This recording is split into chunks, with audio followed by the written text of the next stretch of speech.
Deyirəm ki, indi gələndə sahil metro stansiyasında çantaları ki yoxlamırlar, X-ray aparat vasitəsilə məni də yoxladılar və görürəm ki, polislər deyir ki, yəni orada nə var səndə? Mən də fikirləşirəm görəsən məndə nə var? Özü sağ olsunlar, çox bax belə yəni ki, alicənab şəkildə, hətta mən biraz çalışdım onları provokasiya eləyim ki, görüm doğrudan da həqiqətən bunların yəni stresə davamları nə qədərdir, maşallah olsun, super.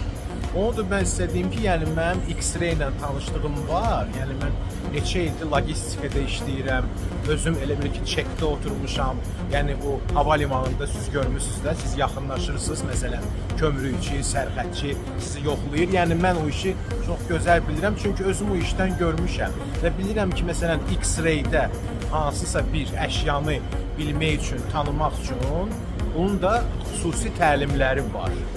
Və görünür ki, yəni bizim polislər də həmən o təlimləri çox uğurla başa çatdırıblar və tam şəkildə anlayışları var. Yəni ki, hansı əşya həmən o monitorda necə görünür. Yəni mənə açığı bu çox ləzzət elədi.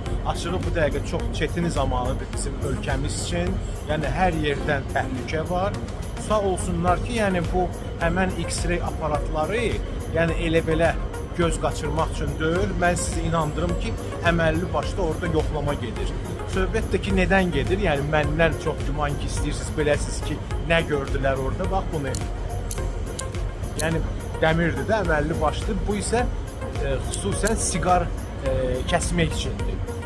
Yenə də, yəni mən şadam ki, yoxlanma əməlli başlı, yəni səviyyəli şəkildə keçirilir. Bu da ki, daha bizi əmin eləyir ki, biz təhlükəsizik.